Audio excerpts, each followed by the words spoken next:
Bueno, ayer se dieron a conocer unas cifras bastante preocupantes y que tienen que ver con la obesidad infantil en nuestro país. Claro, un estudio realizado por el Ministerio de Salud arrojó que el 34% de los niños menores de 6 años presentan obesidad o problemas de sobrepeso, una enfermedad que en ocasiones desencadena otros problemas sociales como el bullying, por ejemplo, también alteraciones a la salud como deformaciones en la columna y síndrome de resistencia a la insulina. Vamos a profundizar un poquitito más en este tema que es tan preocupante. Así que le damos la bienvenida a Valentina Sepúlveda. Ella es nutricionista de la Asociación Chilena de Seguridad. Muchas gracias por estar con nosotros, Valentina. Buenos días. Buenos días. Valentina, preguntarte, bueno, este estudio, que también es un tema conocido, sabíamos que desde ya hace varios años en Chile la tasa de obesidad infantil es bastante grande, de hecho una de las más grandes de Sudamérica. ¿Y en qué tenemos que entonces darnos cuenta nosotros al momento de educar a nuestros hijos, al momento de escoger los alimentos, de las porciones? ¿Qué es lo más importante? Hay muchos puntos que hay que tratar de reunir resumidamente para poder hablar de este tema. Esto lleva muchos años, está creciendo cada vez más, no hay control.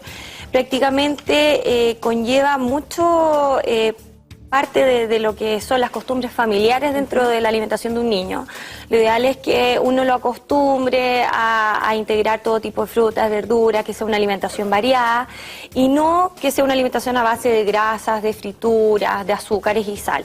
El problema está en que muchas veces los padres y el nivel de vida que tenemos todos, de un alto nivel de trabajo, de mucha actividad, hace que en el fondo tengamos menos tiempo para los niños, menos actividad física. Los niños pasan generalmente mucho rato sentados, juegan en computador, qué sé yo, y prácticamente la actividad es nula.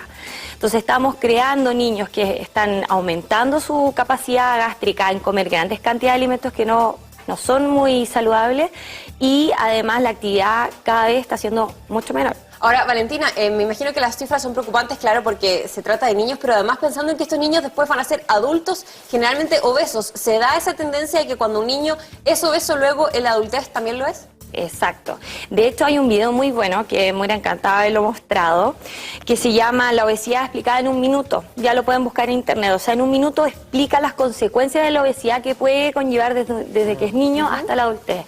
Ahora, claramente hay muchos riesgos. Tenemos riesgo de enfermedades cardiovasculares, resistencia a la insulina, tenemos mucho riesgo de infarto. O sea, los cuadros cada vez van a ser más precoces y más graves.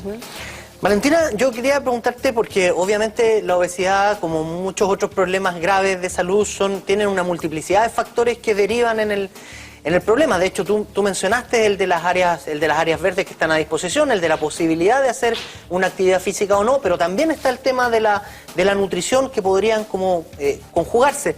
Quería preguntarte si esto es cultural o no, en el sentido de que nosotros estamos acostumbrados por cultura a que lo rico es lo que está alto, o en azúcar, o en grasa, o en sodio.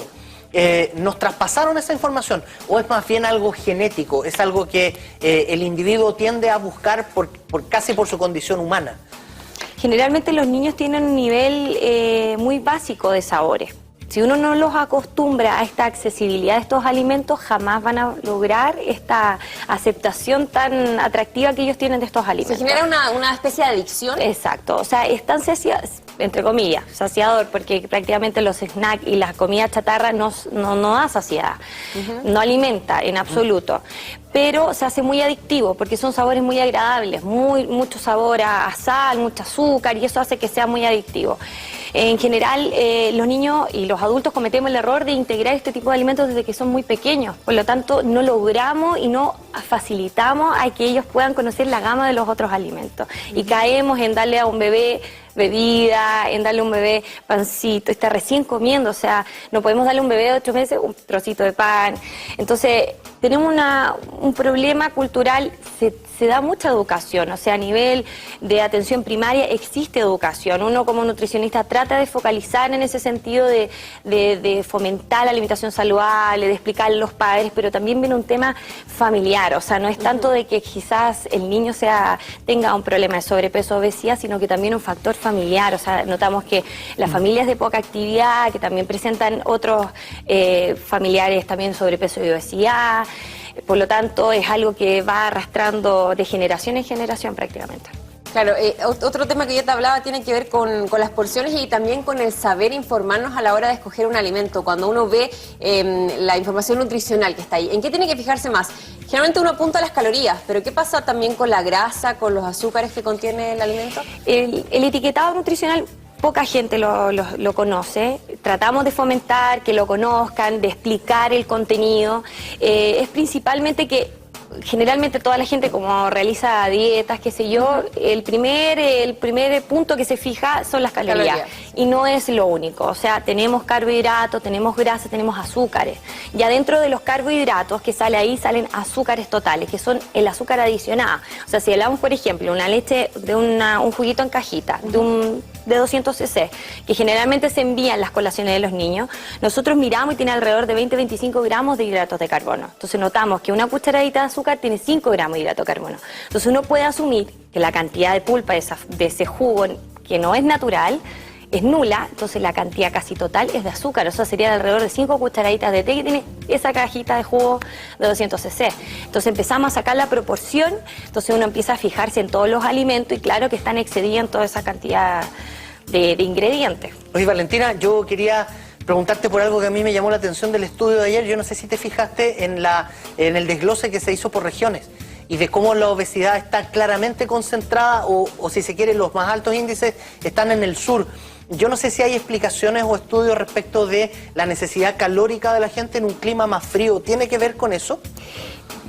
Puede ser el clima frío en el sentido de que impide realizar un mayor grado de actividad física. Ya claramente son sectores en que llueve mucho, prácticamente se desarrollan, se preparan tipo de alimentos muy calóricos, por lo tanto se consumen grandes cantidades y la actividad física casi es mucho menor.